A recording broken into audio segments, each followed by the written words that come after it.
Andrew Jackson, 7th U.S. President, 1829 to 1837, was a polarizing figure. Born in 1767 in the Carolinas, he rose from humble origins to become a lawyer, military hero, and politician. His fame came from defeating the British at the Battle of New Orleans in 1815.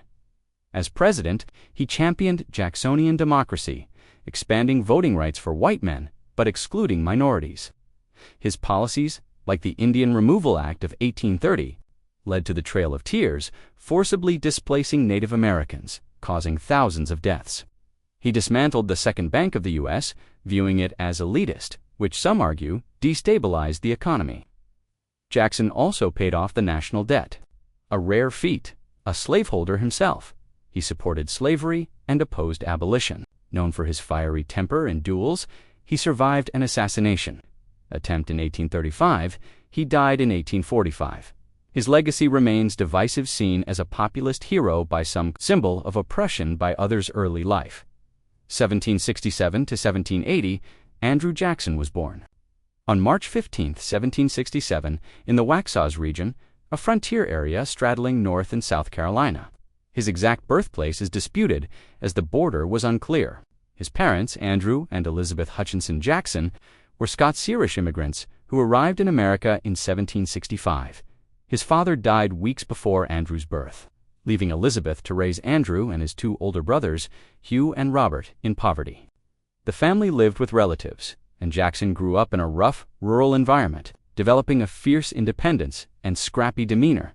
Jackson received a sporadic education, typical for frontier children, learning to read and write, but never mastering refined skills like spelling at age 13. During the American Revolutionary War, he and his brothers joined the Patriot cause.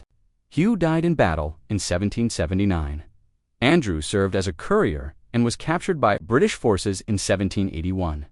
A British officer slashed him with a sword for refusing to polish his boots, leaving physical and emotional scars and a lifelong hatred of the British.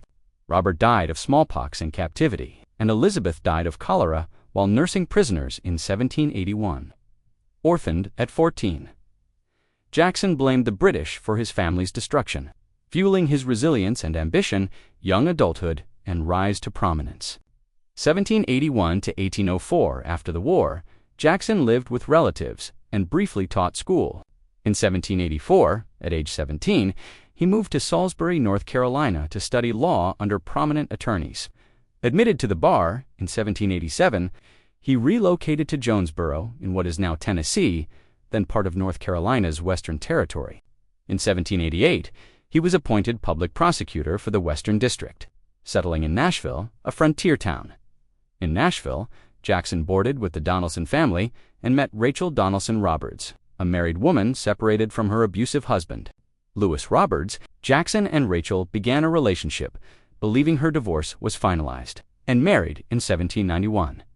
They later learned the divorce was incomplete, leading to a second ceremony in 1794 after its finalization. The scandal of their early marriage dogged Jackson's political career, as opponents labeled Rachel a bigamist. The couple had no biological children but adopted several, including Andrew Jackson Jr., the son of Rachel's brother, and Lincoln, a Creek Indian orphan Jackson found during a military campaign. Jackson prospered in Tennessee, becoming a lawyer, land speculator, merchant, and planter. He owned enslaved people, eventually holding up to 150 at his Hermitage plantation near Nashville. His wealth and connections elevated him in frontier society. In 1796, he helped draft Tennessee's state constitution when it joined the Union, and briefly served as its first U.S. congressman, 1796 to 1797, and then a U.S. senator, 1797 to 1798. Resigning due to financial troubles and a dislike for legislative work, military career, and national fame, 1804-1815, Jackson's fiery temper led to numerous duels, including a 1806 duel where he killed Charles Dickinson over an insult to Rachel, taking a bullet near his heart that remained lodged for life. His reputation as a tough, honorable frontiersman grew, and he was appointed Major General of the Tennessee Militia in 1802, during the War of 1812. Jackson's military career soared. In 1813 to 1814, he led campaigns against the Creek Indians. In the Creek War, part of the broader conflict, his victory at the Battle of Horseshoe Bend, 1814, crushed Creek resistance, forcing them to cede vast lands in Alabama and Georgia. Jackson's harsh terms and adoption of Lincoln reflected his complex views on Native Americans, paternalistic, yet ruthless. In 1815, Jackson cemented his fame at the Battle of New Orleans. Commanding a ragtag force of militia, regulars, and pirates, he decisively defeated a larger British army on January 8, 1815, unaware that a peace treaty had been signed weeks earlier. The victory, with minimal American losses, made Jackson a national hero, earning him the nickname Old Hickory for his toughness. He later led campaigns against the Seminoles in Florida, 1817 to 1818, controversially invading Spanish territory. In the First Seminole War, which pressured Spain to cede Florida to the U.S. in 1819, political ascent, 1815 to 1828, Jackson's military fame launched his political career.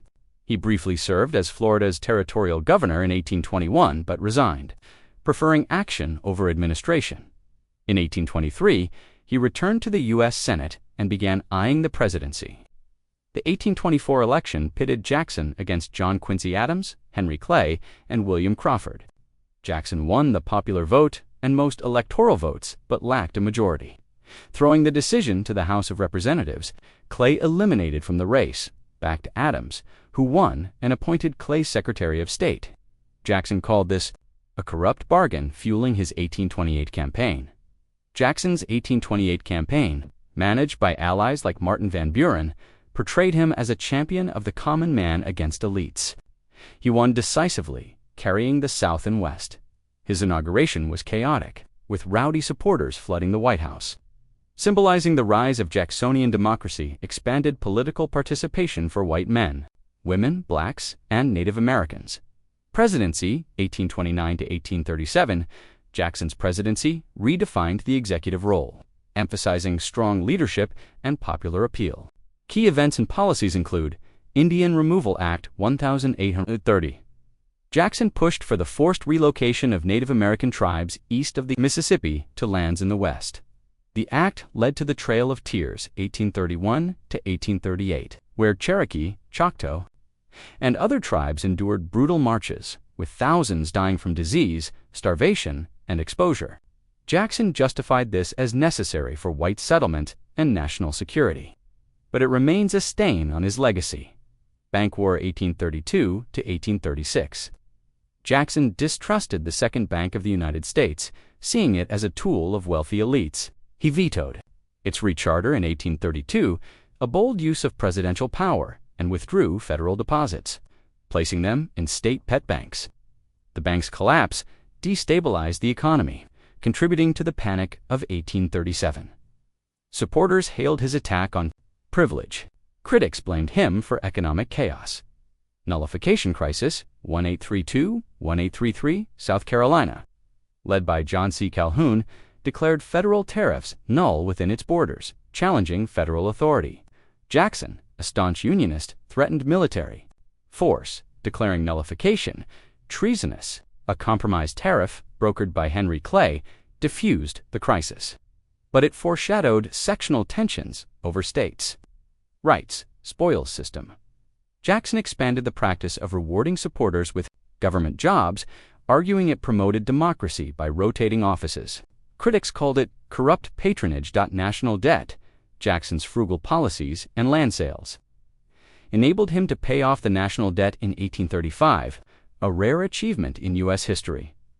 Slavery, a slaveholder, Jackson supported slavery and suppressed abolitionist efforts, including banning anti-slavery mail in the South.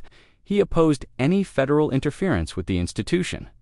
Jackson survived an assassination attempt in 1835, the first against a U.S. president, when a deranged man's pistols misfired. Jackson, true to form, attacked the assailant with his cane. His health, weakened by old wounds and chronic ailments like tuberculosis, declined during his presidency.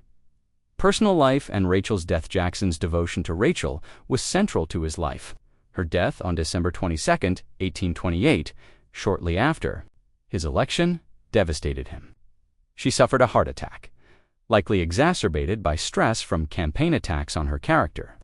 Jackson blamed his political enemies, particularly Adams supporters, and never forgave them. He relied on family and close aides, like his kitchen cabinet, for support during his presidency. Retirement and death 1837 to 1845 after 2 terms. Jackson retired to the Hermitage in 1837, endorsing Martin Van Buren as his successor. He remained influential, advising Democrats and supporting the annexation of Texas. His health deteriorated due to lead poisoning from the bullet in his chest, dental issues, and other ailments. He died on June 8, 1845, at age 78, from heart failure and edema. His last words reportedly expressed regret at not shooting Henry Clay or hanging John C. Calhoun. Andrew. Jackson's military career from 1804 to 1815 was a defining period that transformed him from a regional figure in Tennessee into a national hero. His leadership in the Creek War and the War of 1812, particularly the Battle of New Orleans, showcased his tactical skill, tenacity, and appeal to the common man, earning him the nickname Old Hickory. Below is a detailed account of his military exploits and rise to fame during this period.